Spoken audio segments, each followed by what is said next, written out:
The clutch in the RS doesn't need or doesn't have any way to be adjusted because it's hydraulic. That's the last screw out, and as you can see, some of the Vitamol is coming out. They say that this thing, there's a diaphragm underneath here, and they say that this thing with wear, the clutch fluid will rise, and you should drain out any excess. This is a mineral oil. This is not brake fluid.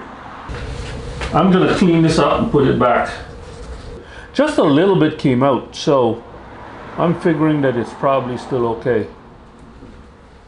But the other parts of the clutch check is to see that your hoses leading from this master cylinder, they're not leaking or anything like that, and they're not. I already checked, and they're in good condition, so I don't think you need to tighten this very much. Just basically strong finger tight, and that's it. And you can pull this stuff off. This is the hose for the clutch, and as you can see, it's a braided hose, and it goes down into there, and then is lost inside there. I can't see that there is any more inspection to be done. While I've got this out, the same kind of a deal is on this side here with the brake cylinder. It's all dry, it's all in good condition. This is the line that goes down for the brake as well. And aside from taking it all apart, which guess what, I'm not gonna do, I don't see how else I can inspect the rest of it. But I mean, to me, the leaking, if anything, would start here. And this is all totally dry, and it's in good condition. So this tester uses one AAA battery, and it doesn't come with a battery. You've got to supply your own battery. You press this button to tell if the battery is good. The green light shows that it's good, and the other gradations show whether there's less than 1%, less than 2%, 3%, or 4%.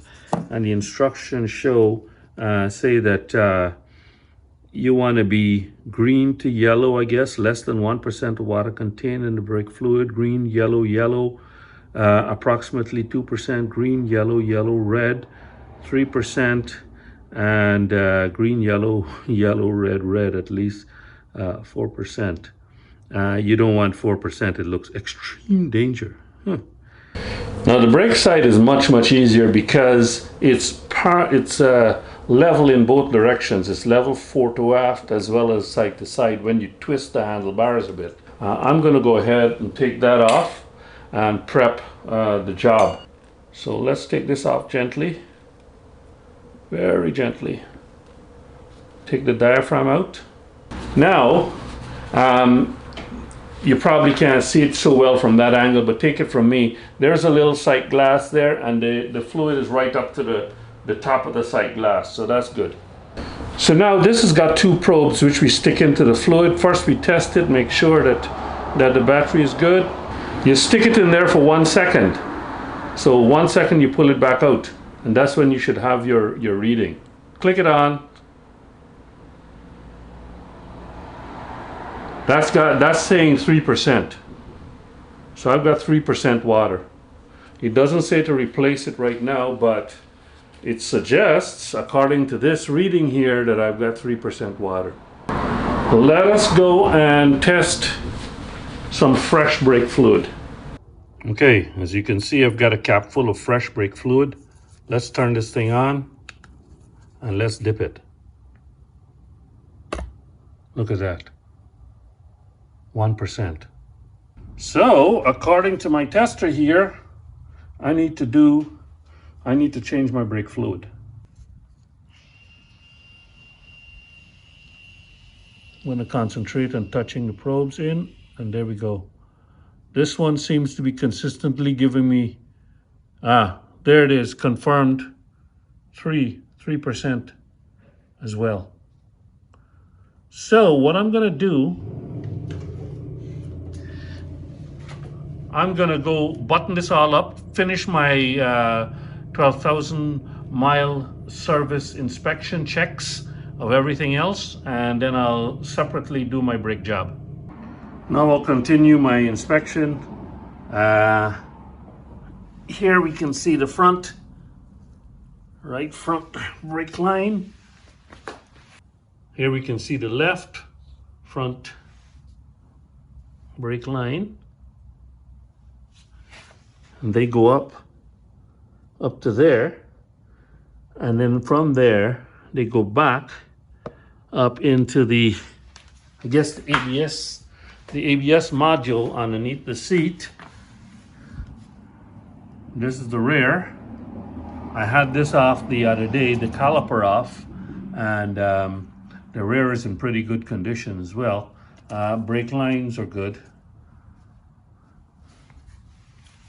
I know from the last time that I had this off, I don't know if you can see that, but can you see? It's more than 1 millimeter thick. 1 millimeter is the wear limit. I've got pads for that, so not a problem. This is the left front caliper. As you can see, there's lots of material because if you remember from my brake job sometime back, it's probably over a year ago now, I replaced the front brakes. I didn't do the back brakes, so those are stock. Those are the original brakes on the back. These are the right calipers. There's lots of material there. Lots of material. A little bit of fork oil there. Not much though. It's just a trace. And that's as much as it gets. Yeah, I don't get much more than that. So I'm not too concerned about that. I'll just wipe that off and then keep an eye on it. Let's see the left side. The left side has got just a little line there as well. Just a little bit. But that's normal. I'm not at all worried. There is it cleaned up. And that's the grease. The trace of grease that came off of the forks. It's not even wet. It's just dry grease that came off of that. So, not worried about the forks at all. Checking the discs now, and you can tell just by looking at it real close that there's no real gouging or marking. I'll take my my glove off and feel, and that's smooth right across. Good shape. I'll do the same all around, and then I'll take some measurements. Similar with this one. Very good. Good condition. And the rear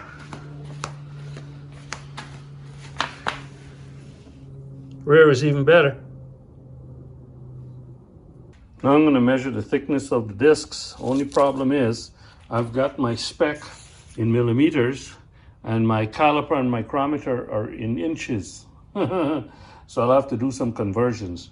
But as you can see here, the spec says the disc thickness for the front brake is 4.5 down to 4. 4 is the wear limit.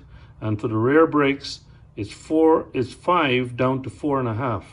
So 4.5 on the rear is when you want to remove it or replace it. So we're going to do some measurements. Well, finished taking the micrometer readings. The front left is 0.1754 inch, which is 4.46, slightly under spec, under full size, I should say. The front right is 0.1753, which is 4.45, so essentially the same, which is good, both wearing up about the same. And the rear is 0.194, which is 4.93, just a shade on the 5 millimeters. So they're all good.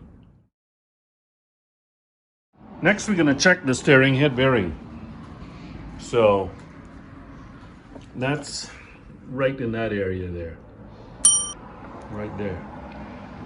We're going to check to see that it's going to, the handlebars turning smoothly from side to side.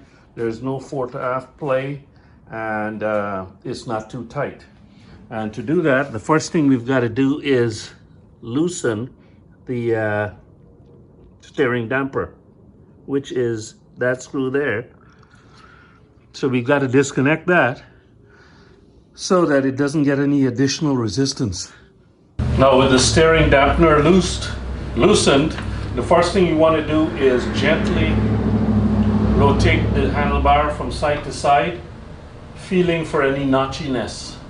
Must be smooth and nice. And these ones are, this one is smooth and nice. Lock to lock. Then you want to test that it falls under its own weight. So you put it facing forward again, and then you just tap the wheel and see if the wheel falls one side to the other, all by itself.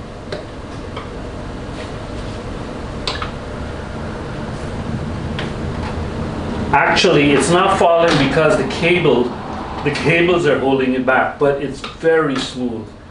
It's very smooth. See? Just a little. That's very smooth, and you can also feel, going from side to side, feel whether there is any notchiness. What's that noise though? Some noise here.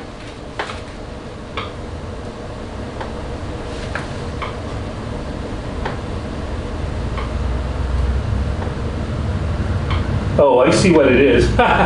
It's the steering damper.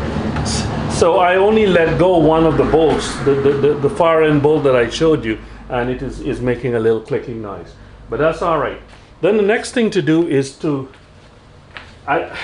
do this, you need an assistant, or you need to put the jack, as you see I've got there, the jack underneath, to raise the level, raise the front of the bike. So now what I'm going to do is grab the front axle and try and rock it back and forth to see if there's any play. You don't want to pull the whole bike off, obviously. Absolutely no play. I'm rocking pretty good. Again, that steering dampener is making noise. Perfect. This is in excellent condition. Another part of the 60,000 mile service is to check the level of the coolant. And there we go. There's the level. It's pretty good. I don't need to do anything about that. I am going to use that little gauge, but I'm running out of time today. I'm going to use that little gauge to measure the boiling point and the freezing point of the coolant. You've got to run the engine up to temperature and do that. So next time I have the fairings off, I'll probably do that. But the coolant level is good. So I'm going to check the side stand for ease of movement. I ride this bike a lot, so I know there's no problem with my side stand. But since I'm here, if you notice that screw it moves, but there's probably a bushing in there, so you need a really thin oil. They seemed a little cautious about lubricating this. I'm going to put just a little dab of WD-40 there.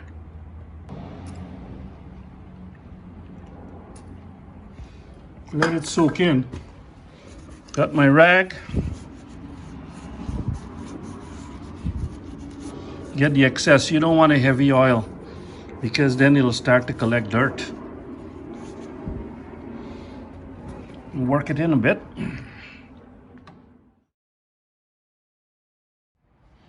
First, we're going to check the tread depth.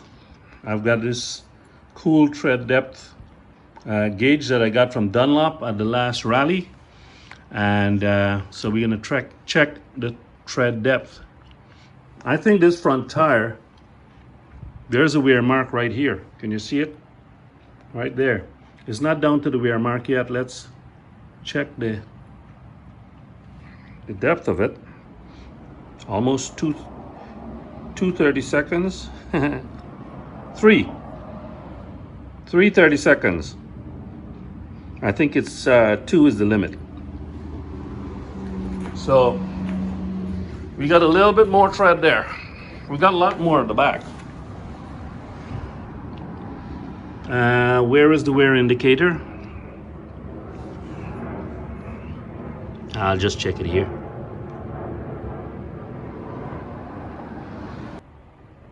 Yeah, 830 seconds. 830 seconds on the rear. The sharp ones of you will notice that there are two different tires, eh? This is a Michelin Road 5 GT.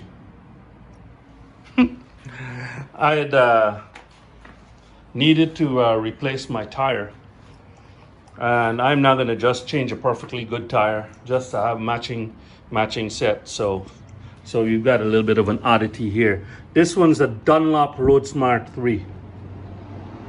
So works good. I don't have a problem mixing and matching. Part of the service check is to check the pressures, of course. And I happen to know what the pressures are. I checked the pressures only the other day when I pumped up all my vehicle tires using my air compressor. Because I usually don't keep any air in that air compressor. So when I do fill it with air, I pump everything inside. And I happen to know that has got 43 in it, so it's a little bit hard. And this one's got about 37 in it. So I could let them down a little bit, but they go down on their own, so I'm not changing it. I'm not going to check it either right now. Turn the bike on. I know all my lights work. So, all right. My Denali's work. That's good. We start the bike up to get that low beam. It's out of gear. Neutral.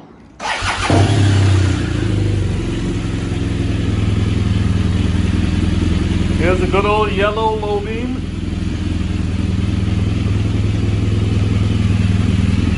High beam. Flash to pass. See the strobe effect there? All right, let's check the indicators. We can turn off the light, the bike for that. Left. Somebody was saying how they were having problems on the forum with these dynamic motor rad bulbs out of Canada. I've had mine for several years now. I don't think I see any issues here. God, they're so bloody bright. So that's the left side. Let's do the right. There's the right.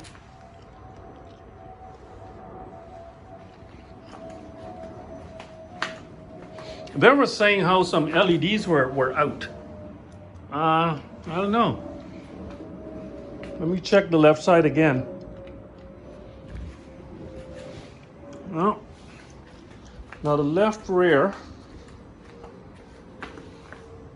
No, they're all good. And of course my B6. Denali B6 there. That was a replacement. Actually, I can peek around and see. There we go.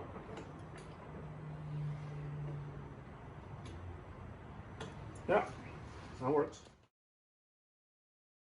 I just realized BMW does not specify that you check the horn. On the standard scope service, they don't say to check the horn. Here's the horn. I think the horn works. We're going to do the engine suppression test now. Oh my God, the noise! The guys with the mowers are just pulled up.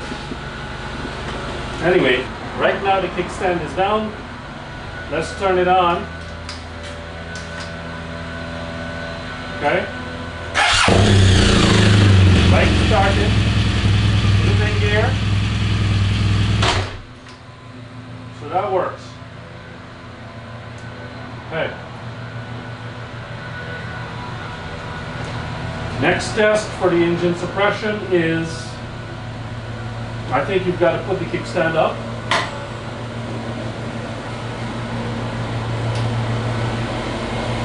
Start it.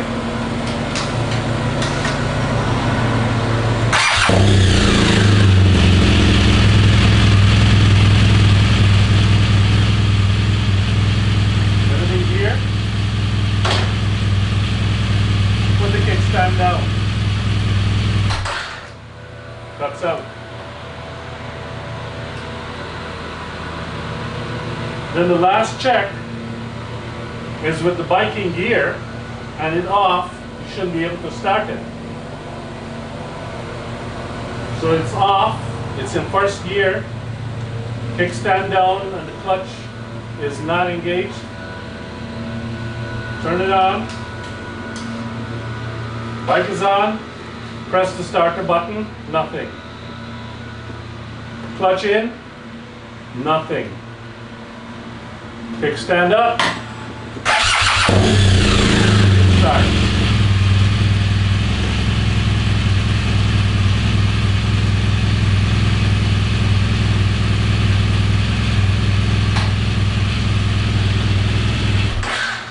So engine suppression is working.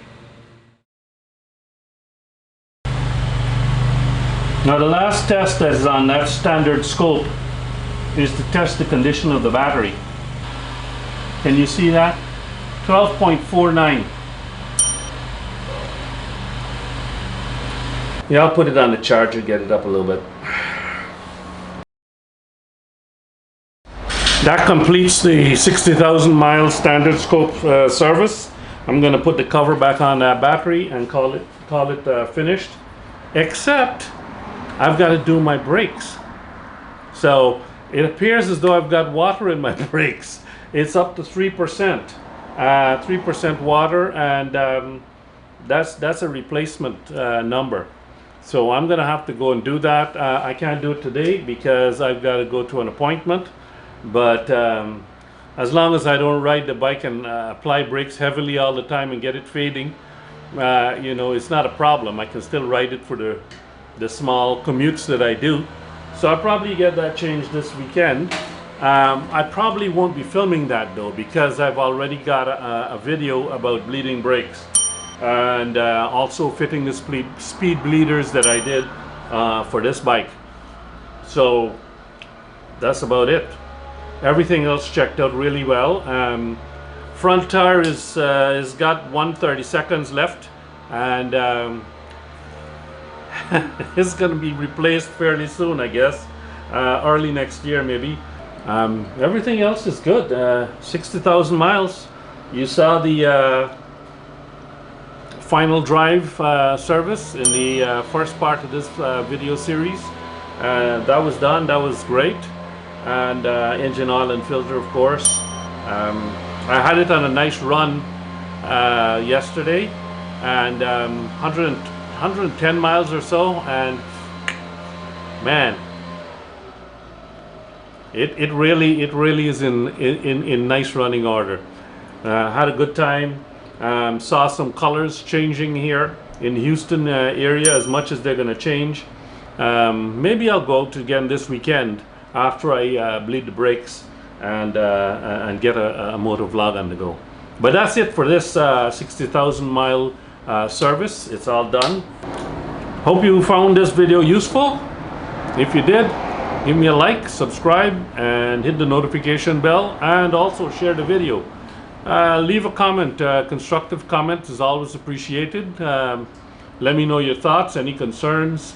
What do you do differently for your service? This is basically following along with the Haynes manual. I always get a Haynes manual for my bikes, and I kind of follow along. They're very practical. I do have a shop manual for this, but it's easier to go grab it's on a disc. It's easier to go grab the Haynes manual. It's right over there. It's got grease in it and everything, and you know, I find it useful. Plus, when I'm done, I can throw that away. I don't want to throw away the shop manual.